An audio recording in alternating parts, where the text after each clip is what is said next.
if I can find it. Good morning, Truckee.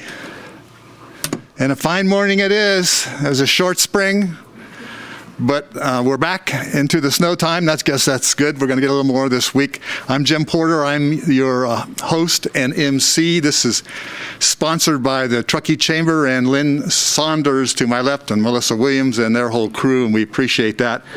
I have Teddy Owens out here as my foil, so you'll hear from him later when you call in with your questions. If you'd like to get one of these face masks, they're very cool. More importantly, they're free. And it's a logo of a historic Truckee snow scenes, and they're at the Welcome Center downtown. So I suggest you go down there and get one of those. I get them wholesale and then retail them out. Helps pay the rent. So we're back again virtually, as you well know, and you're on live stream channel 18 or Zoom, I hope, one of those. And these programs are going to be available for the month, so you can, if you're not listening now, you can listen later. Or if it's so good you want to hear it again, you can listen again and again. So let me introduce our sponsors.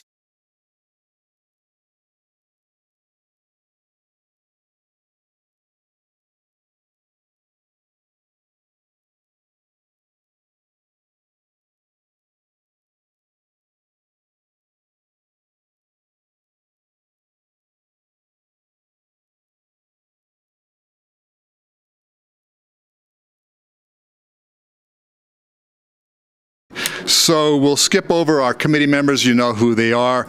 We have a full program, so we're going to get started. So this is one of our most popular programs, and that is to introduce new folks in town. We have a lot of new folks in town, so we're not going there, but we have some new people on our town council, three new members. And I'll tell you, I thought about it driving in here today when I was following the 3 snowplows on the freeway where you can't get by, and me and 1,000 other people were coming in to a single lane at the truck station, but I'm not complaining, but we're here.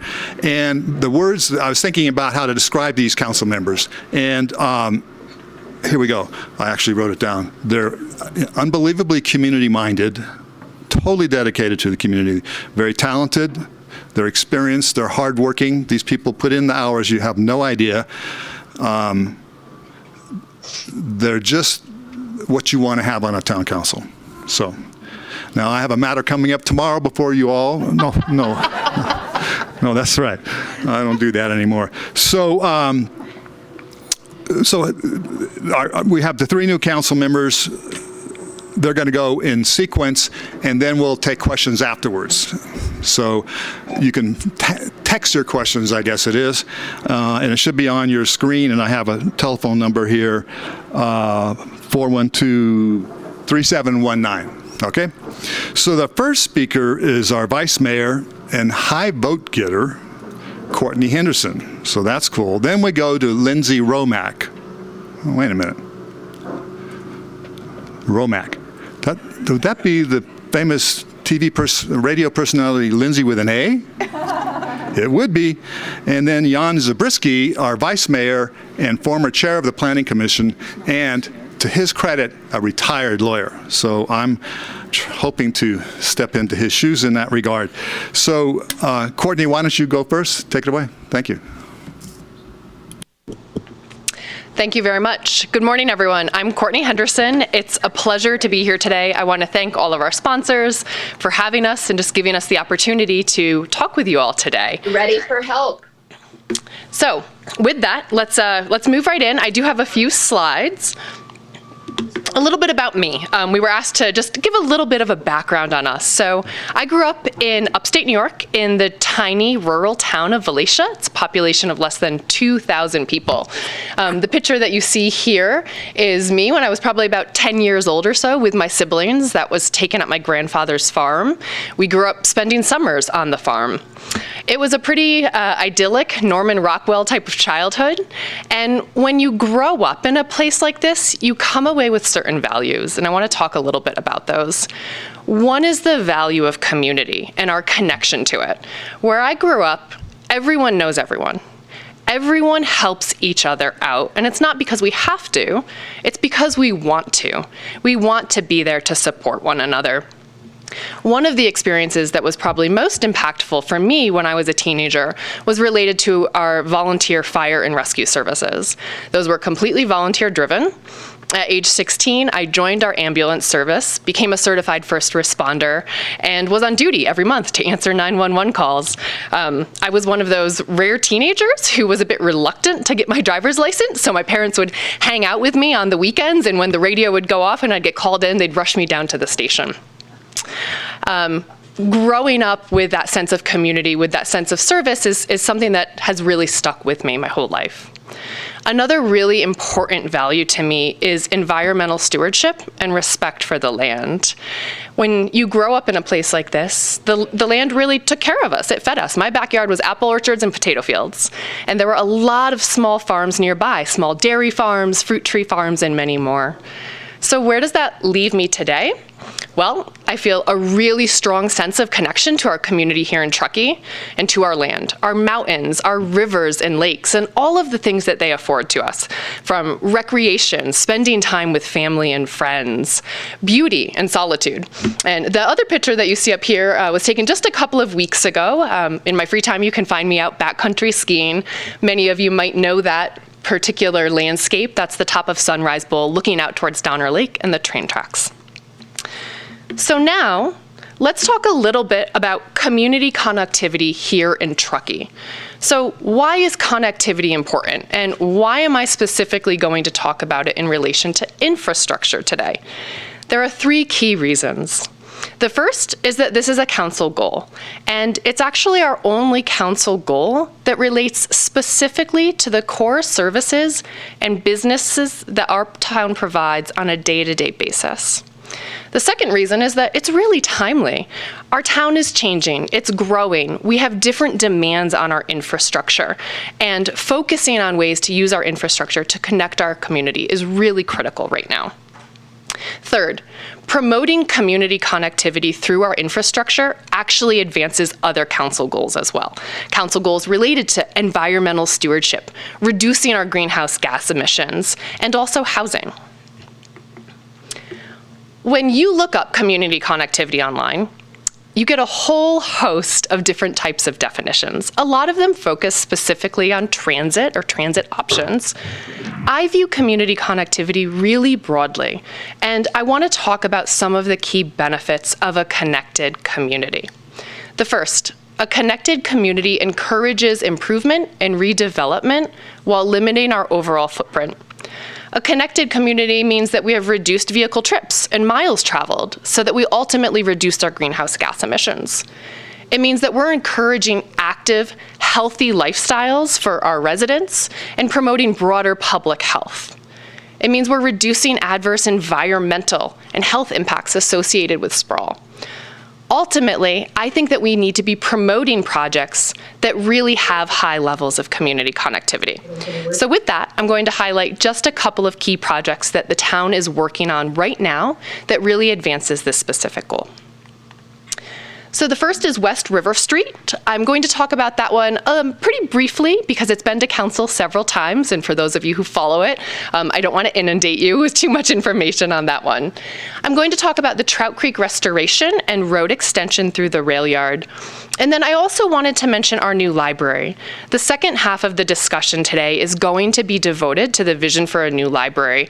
What I want to say is that I really view our new library as an integral part of our community connectivity, a hub for everyone that provides equitable access to people in our community for education and learning opportunities, for socialization, youth classes, and so much more.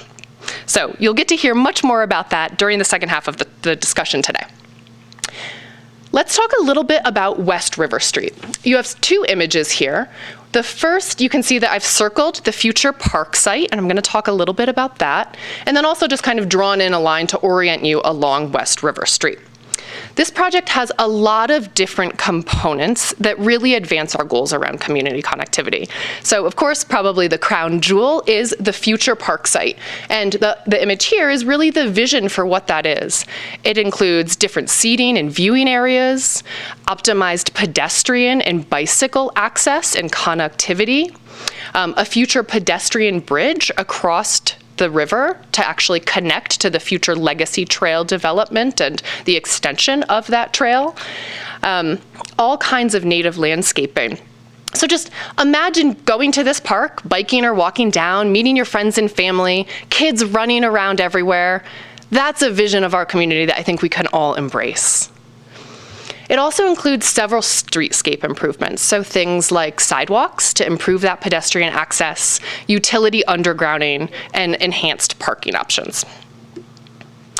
If you think back to the benefits that I was just talking about, this really advances so many of them. That active, healthy lifestyle, getting us out of our cars to reduce our emissions, and just spending more time together, connected as a community. So this next project is the Trout Creek Restoration Project. And I want to thank Jen Calloway for getting me the image for this to share with you all today. I want to orient you to this a little bit. Within the red is the project site itself. You can see the balloon track within the rail yard. The yellow is coming out of the balloon track is part of this project. That's going to be an extension of Church Street out of that balloon track. The project includes a bridge over Trout Creek itself and a roundabout at the intersection of Church Street and Glenshire Drive. It also includes significant restoration work of the creek itself. So this project is really exciting to me because it includes, improved traffic flow. It includes restoration of the creek, so things like improved water quality, and also just the aesthetic value to that area of town, and really sort of beautifying that landscape and having sort of the creek as a resource itself. Those are a couple of projects that I wanted to focus on today and just give you a little bit of insight into. We don't have too much time today, but I'm happy to talk about them more with anyone who wants to in the future. So where does that leave us? Well, in terms of council goals come back to council on March 23rd, so in just 2 weeks.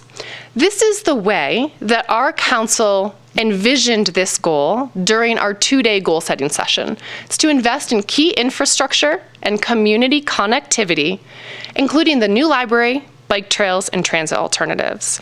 And I hope you'll all agree that all 3 of these projects are examples of moving us towards that specific goal, to making our community more connected in so many different ways. So with that, I'd love to hear from you. One of my favorite parts of this role is getting to talk with our community, getting to hear diverse perspectives. If you want to talk more about any of these projects or anything in general that's top of mind, I hope you'll reach out. Thank you so much. Who's next? It's Lindsay with an A, right? Yeah, there she is. She's getting geared up, wiping down all the gear. We're very safe here, very safe. Thank you. All right. Sorry, I'm a little short. Got to get situated. And I've never sat behind here before. Thank you very much. My name's Lindsay Romack, as Jim alluded to already. You may know me also as Lindsay with an A from 101.5 Truckee Tahoe Radio. I'm excited to talk with you this morning. Excuse me. A little bit about myself, as Courtney did, and then go into another very important topic for our community and a priority for town council, and that is housing. So first, a little bit about me. And I think when you live in Truckee, you have to have obligatory outdoor photos, as Courtney did as well. So there's a few photos of me enjoying some of the things I love: backpacking, snowboarding, and talking on a microphone. So a little bit about me is I I came to Truckee about 16 and a half years ago, and I figured, I'm going to come, be a ski bum for a season or two, move on to something else. A few wise people told me that if you stay for a summer, you're never going to leave. And they were correct, because now 16 and a half years later, I am still here. And I'm very glad that I found Truckee as my home. So besides the great outdoors, I love getting involved in the community. As I mentioned, I was on 101.5 Truckee Tahoe Radio. That was the first opportunity for me to really get to know the community, understand the strong values and the importance of community connectiveness, as Courtney talked about, and just really get involved. And besides talking on a microphone, after I left Truckee Tahoe Radio, I also now currently work at Placer County for the District 5 supervisor, currently Cindy Gustafson. And that was a great opportunity for me to really start to get to know local government and understand how important local government is in our day-to-day life and how we can make an impact in our community. And that was one of the reasons I decided to run for town council. So now I have to show you an adorable photo of my son. I have an 8-month-old son, Finn, and also a picture there of my partner, Corey, and I with him, because we are very excited to be raising him here in Truckee. It's got to be the best place to grow up because you can go cross-country skiing in your neighborhood on a snow day with your dad when you're 8 months old. So I'm very excited to be bringing him into this world and to be helping make Truckee such a wonderful community. But enough about me. Let's talk about housing.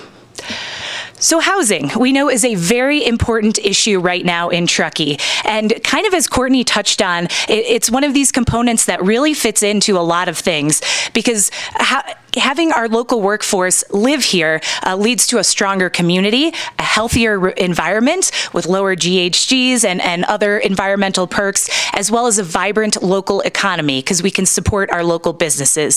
So it is imperative that we work hard to keep our local workforce in our community.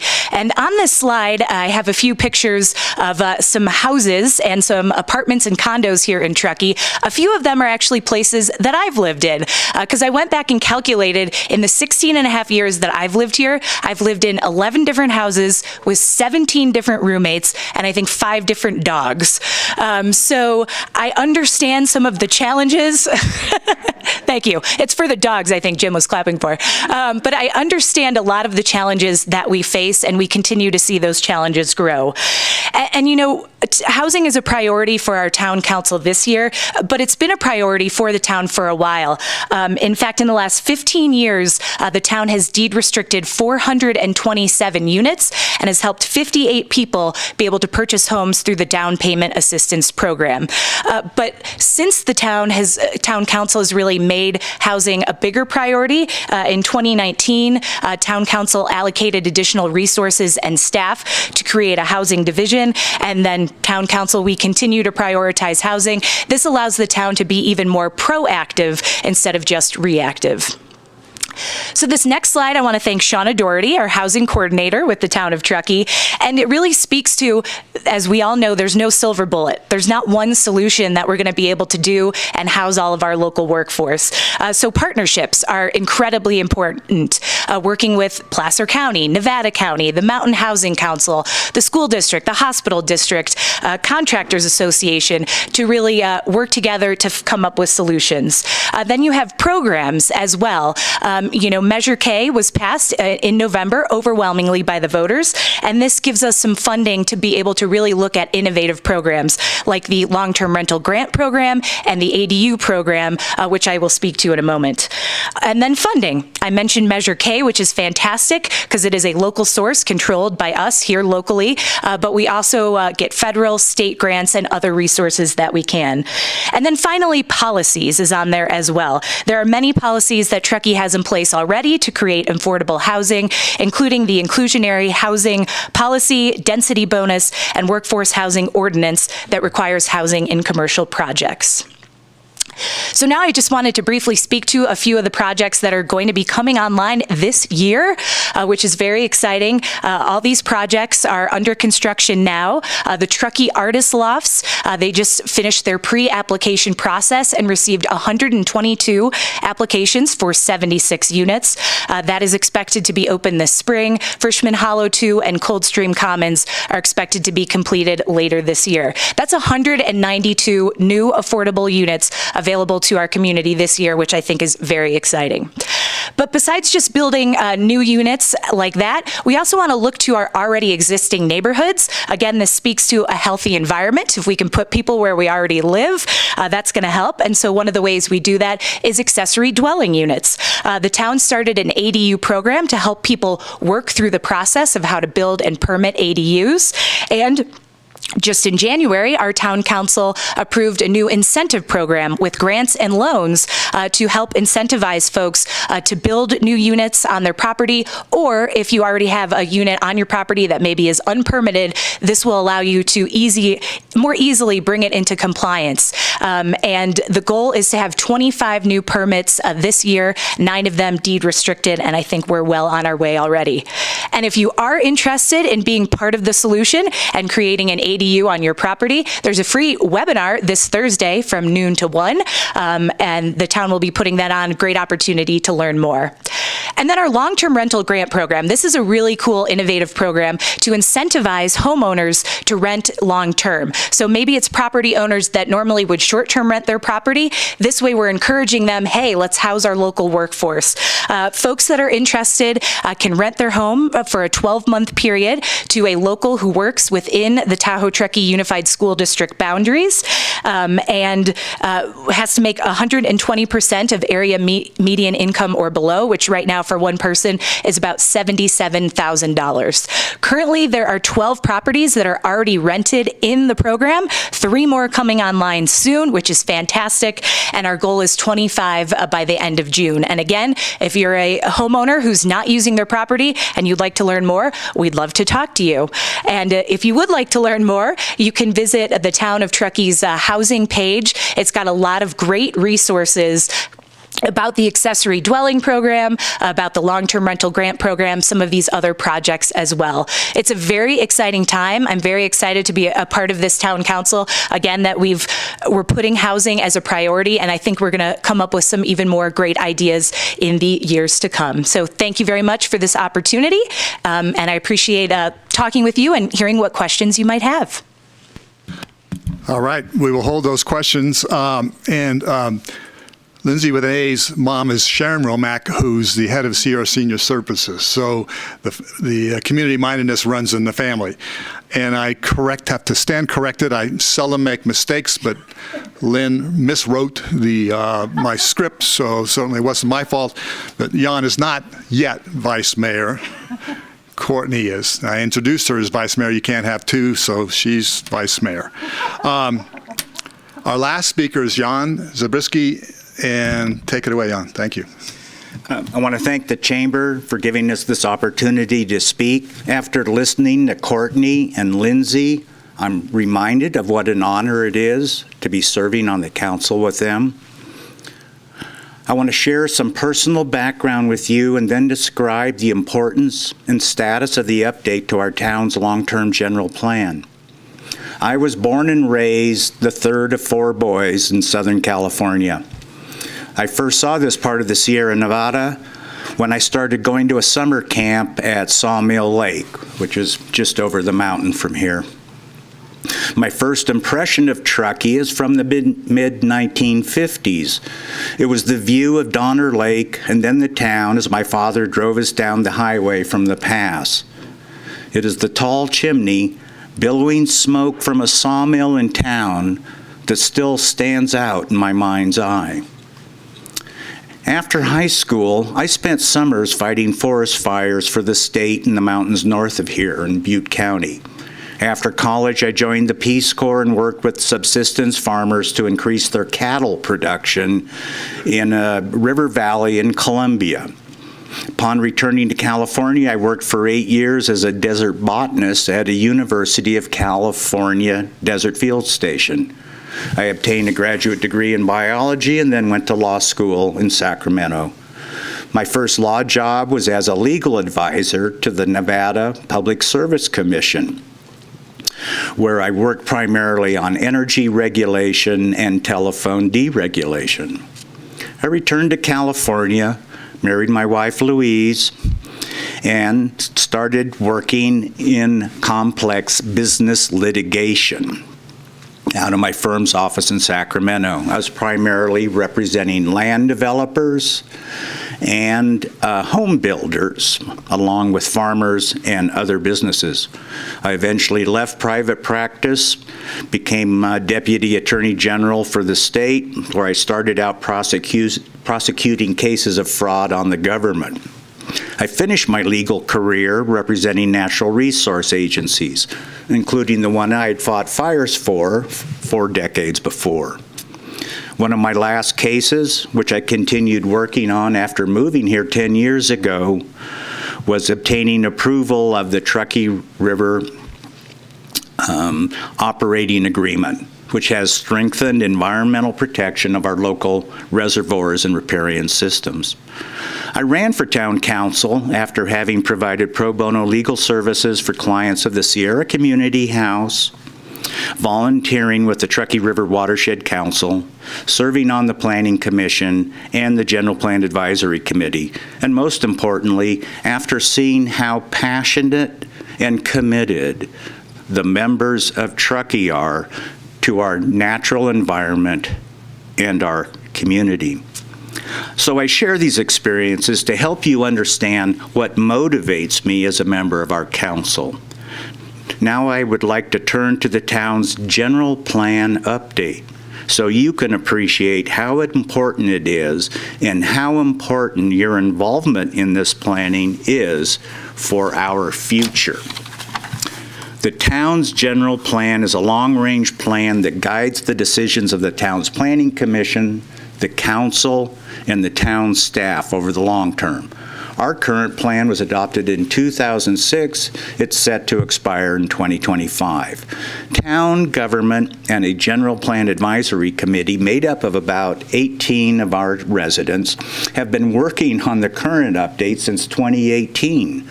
We hope to have the update take effect by 2022, sometime in that year. The update will guide town government decisions through 2040. The elements of the plan indicate its scope. The first element is land use, which includes a map showing where different types of residential, commercial, and industrial development will be allowed to occur, and in what densities and intensities. The other elements are community character, circulation, economic development, air quality, conservation and open space, noise, environmental justice, and safety. In conjunction with the general plan update, we will create a climate action plan. The plan is directed at assuring that the town does its fair share to reduce greenhouse gas emissions in accord with state and local goals and laws. As a practical and jurisdictional matter, the town is better than the state in using land use and building policies to reduce greenhouse gas emissions. While these elements appear as discrete chapters in the plan, they are interconnected and they affect one another. For example, higher density infill housing could serve to simultaneously lower new housing prices, lessen greenhouse gas emissions, reduce traffic, and help stabilize our employment base. Depending on how well the details are planned out, we can avoid exacerbating immediate congestion, blocking scenery, or increasing noise. Now, why should any of you get involved in what you elected the town council to take care of?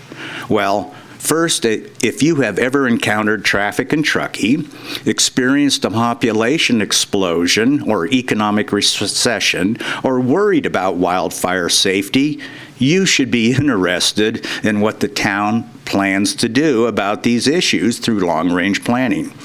Second, you are giving the town council too much credit if you think we can come up with the best answers without your input. Even when dealing with the council, more heads are better than one or even 5. So how can you get involved? You can begin by exploring the general plan website. It's called Truckee 2040. It provides both an overview and documents on what has been accomplished so far. And then you can watch tonight's town council meeting. Staff will be presenting the council a report on the general plan update at the meeting. I'm guessing we'll get to it, I hope, by 6 o'clock. And then you can join the GPAC committee on March 26 in a Zoom that'll last from 3:30 to about 6. Staff and the plans consultant will unveil a new proposed land use plan at the meeting. That's perfect timing for you to see what's on the table and start sharing your insights. GPAC meets on the fourth Thursday of every month at 3:30.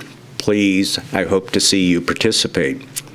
Finally, you can always ask me about the process, about the long-range plan. I will try not to bore you. It really is interesting.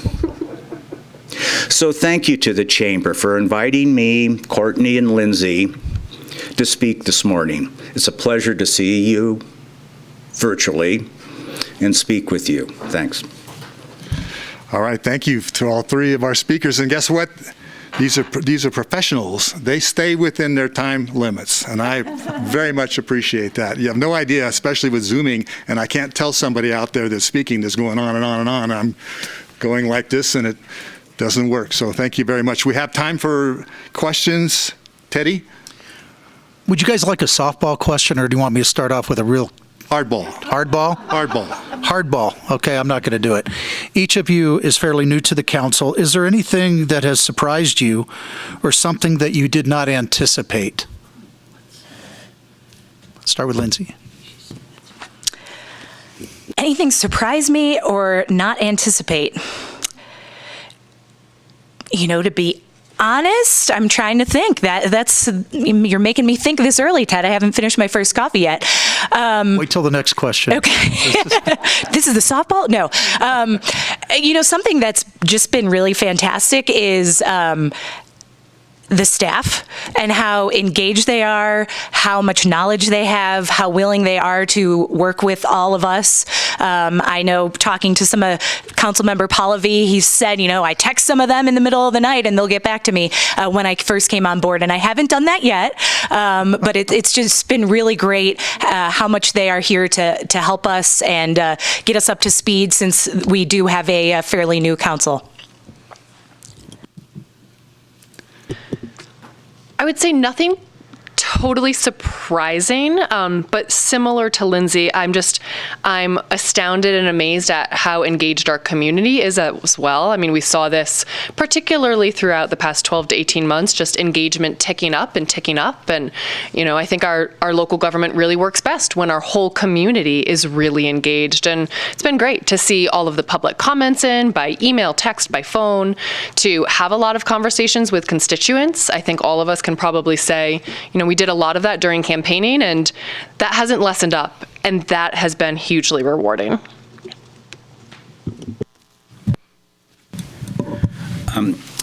I have to say the biggest surprise for me actually has been the one-on-one communication I've had with our new town manager. It's very direct. Okay, I've got one. What plans does the town have to handle the summer crowds this year? Who would like to start? We'll start with Jan. Oh, I think our town manager will be able to describe those for you. He's already learning. That was a very nice pass. That was a very nice pass. Anyone? I'll jump in. I know that town staff, again, has been doing a lot. Our Keep Truckee Green staff last summer was really seeing a lot of the issues related to trash. And that's kind of with a lot of extra tourists in town and maybe tourists who don't know how to visit in a natural environment. But I know they did a lot of programs, started a volunteer trash pickup program that's going on now to get people helping in our community. Also increasing the sizes of some of the garbage cans in downtown Truckee, and I believe they're compostable as well. So that's one of the ways to deal with some of the impacts of tourism. I will say, we're created as a tourism community, so we want to make sure that we are being smart and coming up with ways to mitigate the impacts. And I'll just leave it at that. Go ahead, Courtney. Okay, thank you. I would say that also just our general community outreach, sort of marketing, education outreach efforts have also really ramped up. And that's from the town, that's from the chamber, that's focusing on Truckee as, a destination, but also encouraging people to be really good stewards of tourism and engaging with our community. And I am really hopeful that those will have real and immediate benefits this year. Is this summer going to look totally different than next summer or last summer, excuse me? No, probably not. But I think we all have to kind of step up and do our part, make sure that we are the welcoming community that I think we all think of ourselves as, and making sure that we're educating our tourists as well about the Truckee way and the Truckee lifestyle. Okay, we have time for one more, Jim? One more. Okay, one more. We'll go real quickly. With the new low-income housing units coming available, are people who live here already or have proof of jobs in Truckee given priority? And why don't we start with Courtney in the middle, go to Jan, and then Lindsay.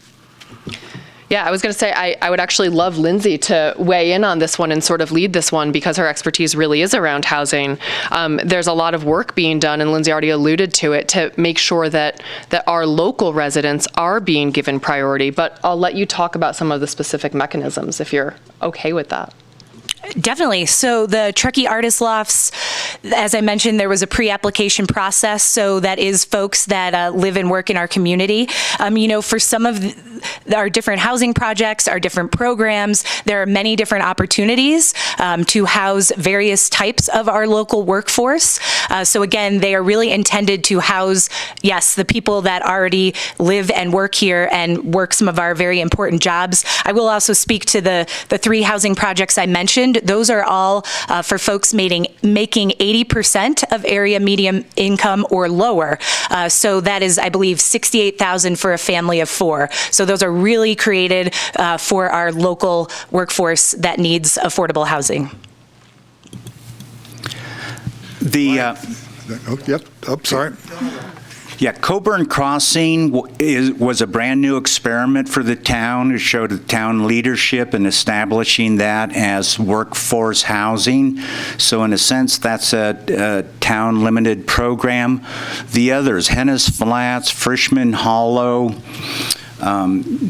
the Sierra Apartments, Truckee Pines, those are low-income tax credit housing, and those are federal government programs that provide subsidies to induce special developers who specialize in those kinds of projects to build them. And so the laws regulating those are largely federal and state as opposed to Coburn's workforce housing. All right. So let's do a thumbs up for our 3 new council members. Great job. You got right in there and powered right through, and you're still powering through. So now, let's shift gears. They need to get up there.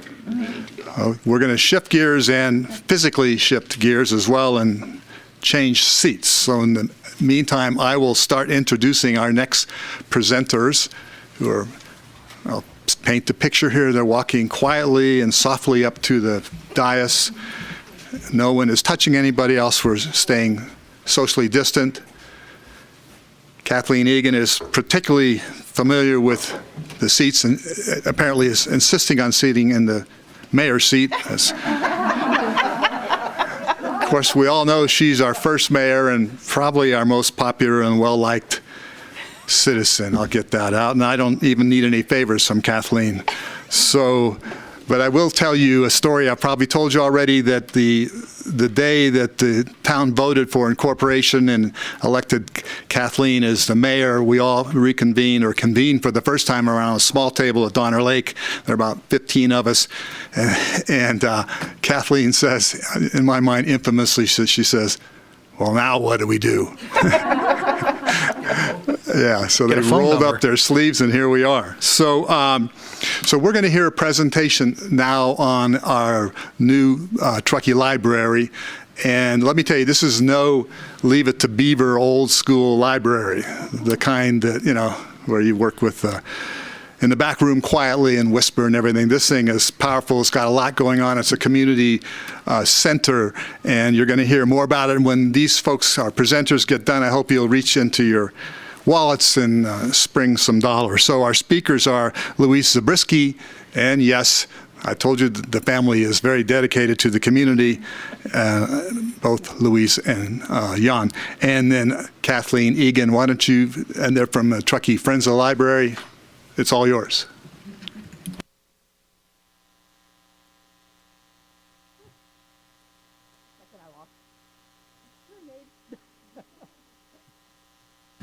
Louise, this is why I wear that, because I have a hearing aid. I do the same thing, falls off every single time. Yeah. Good morning, everyone. Microphone. Oh. Good morning, everyone. Thank you so much for inviting us here this morning. My name is Louise Zabriskie. I'm president of the Friends of the Truckee Library, and with me is board member Kathleen Egan.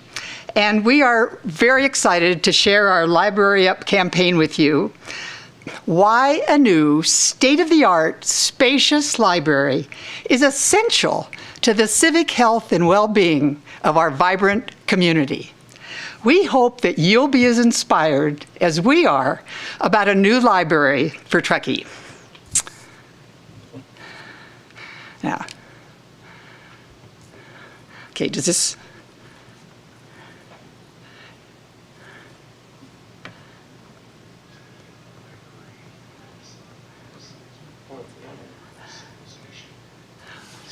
We're hoping he can pull up a video.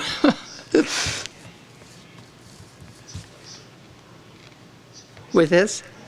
It's playing on Zoom. I'm sorry. Oh.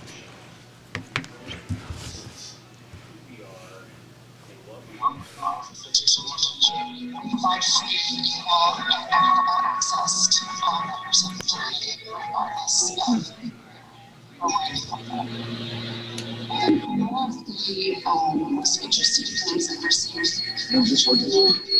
just Yes, I'm attending the town of Truckee meeting. But who keeps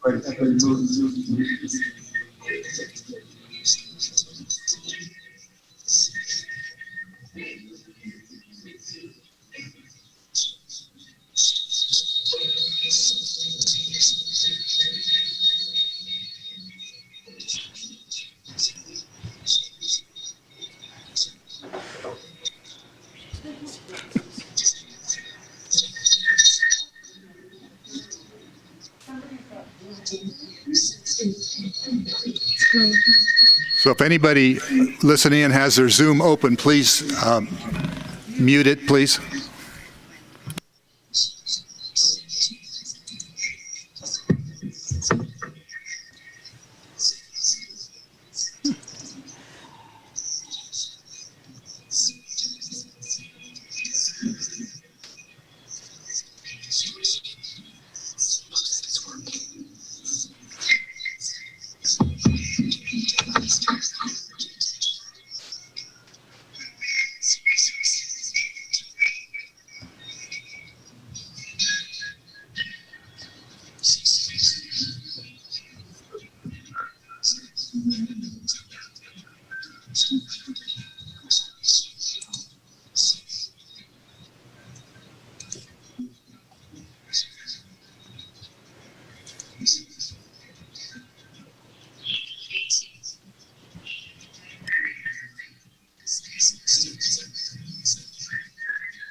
Okay, I see two different screens going here.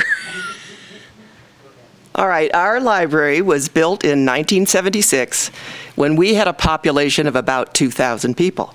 We clearly have grown, yet we still have a small 4,600 square foot library. To gain a better understanding of our needs, the Friends hired a library consultant in 2016. She stated we would need a 20,000 square foot library to meet modern day standards for a community of our size and demographics.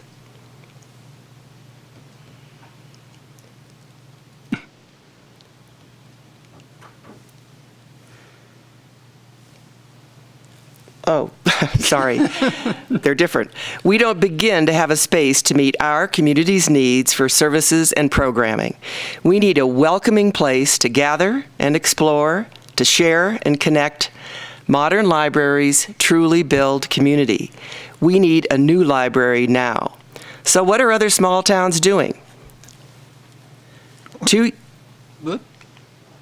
years ago, Half Moon Bay built a 22,000 square foot library.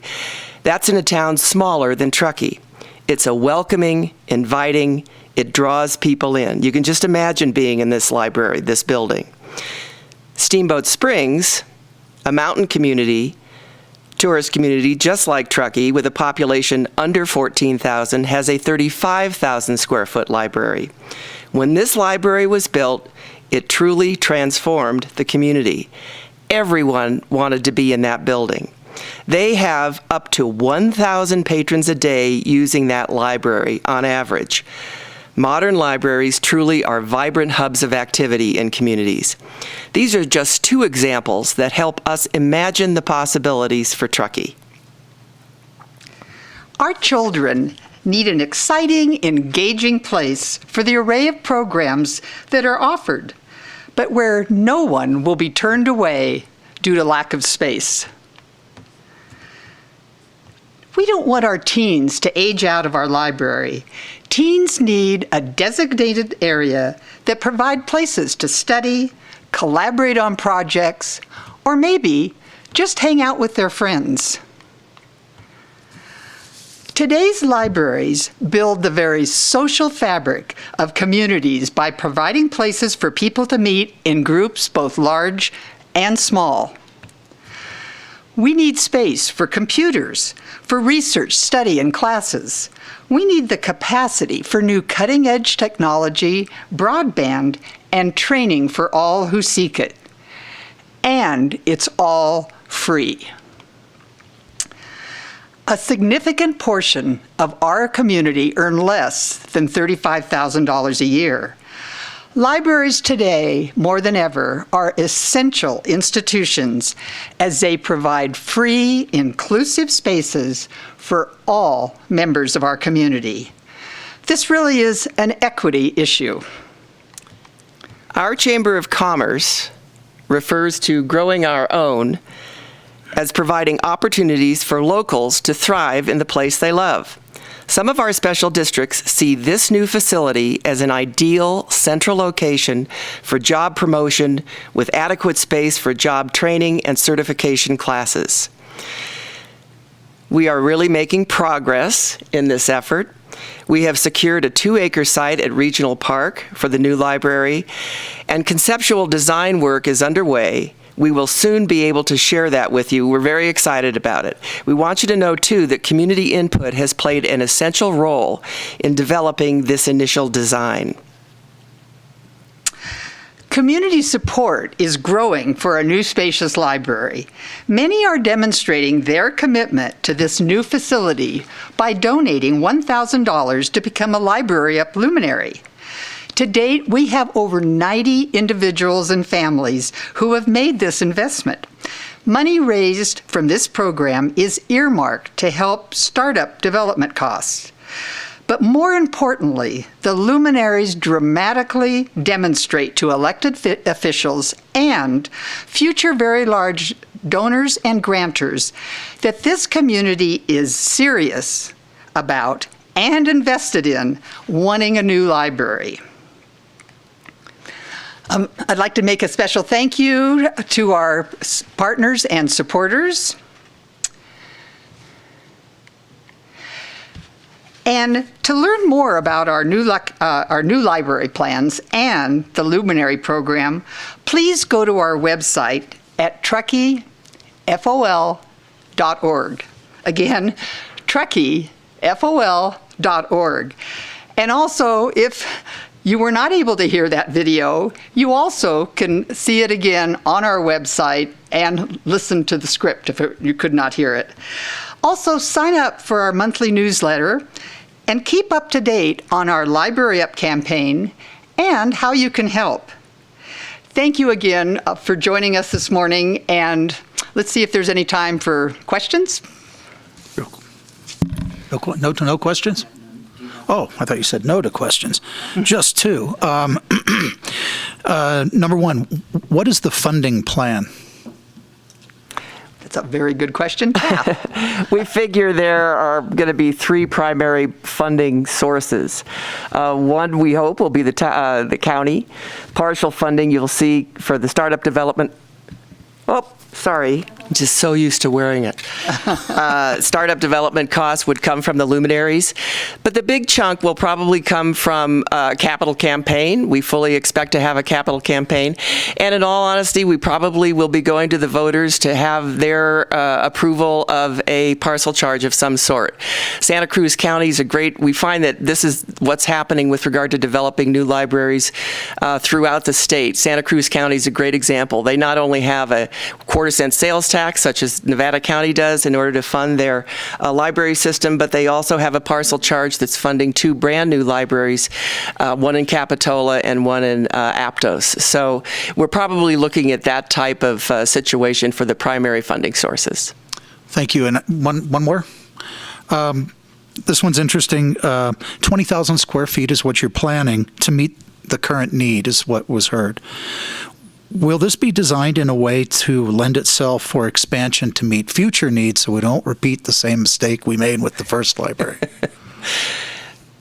We've talked a lot I would say the answer to that is yes, we have an interest in doing it that way. The conceptual design that's currently underway is really a conceptual design. It's designed to help the community start envisioning what this new library could look like. After that, there will be an architect ultimately who is hired to do the final design. And that's where those serious conversations will actually occur. That would be my hope, because that's exactly what we need to do. But it's going to be a challenge, I'll have to say, because the site is only 2 acres. So it probably means it's going to have to go up. Okay. And I'd like to add that one of the things that's so important when designing libraries today is to do so with flexibility, because thinking about how our tech needs and things have changed in the last 10 years, we don't even know what that is going to look like in 10 more years. So the one thing that is very important is that you have the flexibility to adapt with the changing times and be able to meet the needs that arise in the community. So I think all those things need to be taken into consideration. And of course, the other thing we really think a lot about is definitely a sustainable green building. So that's very important also in the future. Thank you. So thank you. Okay, thank you, Kath and Louisa. And I can just say you're on to something. We definitely desperately need this library, and we've got the right people leading the charge. So we'll stay in touch. Now we do stump speeches and people that have announcements to make, and maybe we're getting back on track to having a meeting once in a while. So, Lynn, what do we have? Thanks, Jim. I actually have 4 stump speeches. First one, Rotary Crab and Pasta Feed is March 20th. You can get tickets at truckeerotary.com. It's virtual, 4 to 6 p.m. You pick up your dinner. 7 p.m. there's going to be some virtual fun. Silent auction items include things like Scenic Flight over Tahoe with Hardy Bullock, Monterey Golf Experience. Elements Mountain Company is donating $500 $25 toward any of their services and much more. And all the proceeds from the silent auction support the construction of the Truckee Downtown Park project that's expected to break ground this spring. Second one is the North Lake Tahoe Truckee Leadership Program. We are offering 4 free webinars starting this Thursday and every Thursday for the next few weeks. First one, as I say, is this Thursday, March 11th. And while we're getting great participation, it is not quite sold out, so if you're interested, sign up soon. It's leadership, values, and purpose. Other topics we're doing is managing in these changing times, remote and hybrid team meeting revamp, introverts and extroverts as leaders. So if you're interested in registering, it's TahoeTruckeeLeadership.com/calendar. Third one is Moonshine Inc. is hosting their virtual Tahoe Talks event. If not tourism, then what? It's April 5th at 1 p.m., discussing the shifting our economy, economic diversification, and evolution of tourism. Some of the panelists are Andy Chapman from North Lake Tahoe Convention and Visitor Bureau, myself representing the Truckee Chamber, Colleen Dalton, Visit Truckee Tahoe, Kristen York, Sierra Business Council, and several others. To sign up, visit moonshineinc.com/Tahoe-talks. The last one, Truckee Chamber is reaching out to new residents, and we're conducting some focus groups throughout March. We want to learn more about our new residents and help them engage and connect in the community. So if you're a new resident or you know somebody who is, that would be good to participate in this. And you want to know more, email Lynn, Lynn, @truckee.com. And you would be Lynn. That's right. All right. So if you have announcements to serve up for next month, it's lynn@truckee.com. Now it's raffle time. So get your raffle tickets out. Check and make sure you got the right numbers. And I'm not quite sure how this is going to be done, but Lynn tells me everything. She's in charge here. And we're going to rotate this, but today the people that are on Zoom are somehow automatically going to be in the raffle. So the rest of you, sorry, maybe next month. And then Lynn will, again, mysteriously pull your name or something and give it to me and I'll read it or something like that. So we have 3 items, and the first is this very cool Slightly used hat. Slightly used. Oh, it's a big truck Bonner Lake hat. Very cool. And this was donated by Heidi Doyle, who's Sierra Senior Parks. She wins it. She's not donating. Oh, she's all okay. She wins it. She wins it. Oh, Heidi Doyle, my friend. So she's head of the Sierra State Parks. She's the person that every year at Christmas time wears an ugly sweater that she buys for about 10 cents and then sells it to me for $100 to donate to her Sierra Parks Foundation. So it's a great scam on her part. And if you want to buy one, I'm sure she'll sell them to you for $100. Okay.